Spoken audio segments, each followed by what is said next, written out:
गडचिरोली जिल्ह्यात सिरोंचा आणि चामोर्शी हे दोन सर्वात मोठे कृषी उत्पन्न बाजार समिती आहे। यात धान खरेदी मक्का खरेदी जे आहे ते होत असते, परंतु आता सध्या अविश्वास प्रस्तावामुळे कृषी उत्पन्न बाजार समितीस एक वादात आलेली आहे।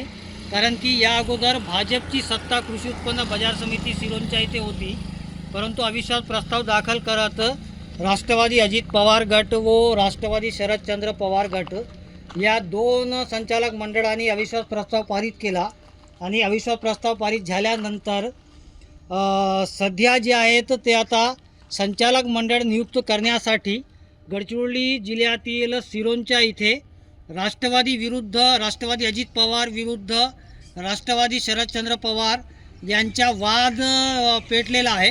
कारण की हे राजकीय वाद आहे। राष्ट्रवादीचे नेते धर्मराव आत्राम हे इथले मोठे नेते आहेत आणि त्यांची मुलगी किंवा त्यांचे जवई राष्ट्रवादी अजित पवार गटात आहेत। तर हे दोन पक्ष जे आहेत ते आमच्या संचालक मंडळ बसावा यासाठी प्रयत्न करत आहेत आणि यात मुख्य कृषी उत्पन्न बाजार समितीचे सभापती कोण बसणार याकडे आता सर्वांचे लक्ष लागले आहे। आणि दोन पक्षामध्ये जे आहेत वाद निर्माण होत असल्यामुळे सध्या जे आहे ते गडचिरोली जिल्ह्यातील कृषी उत्पन्न बाजार समितीकडे सर्वांचे लक्ष लागलेले आहे। आणि ऐन वेळेत म्हणजे उन्हाळी जे धान किंवा कापूस जे आहे ते विक्रीच्या वेळेस अविश्वास प्रस्ताव दाखल झाल्यामुळे कृषी उत्पन्न बाजार समिती सिरोंचा एक वादात आलेली आहे। आणि हे राजकीय वाद केव्हा मिटेल आणि सत्ता केव्हा बसेल याकडे शेतकरी वर्गांचे लक्ष आहे। आणि राष्ट्रवादी अजित पवार गटाचे नेते धर्मराव आत्राम हे सत्ता बसण्यासाठी प्रयत्न करत आहेत।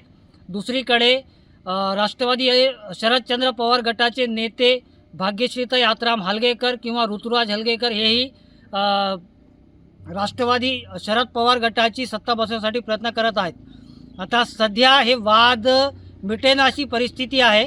यामुळे कोणत्या पक्षाची सत्ता या ठिकाणी बसेल आता याकडे सर्वांचे लक्ष लागलेले आहे। कॅमेरामॅन सोहेल पठाण सोबत नेमडे इरफान TV9 गडचिरोली।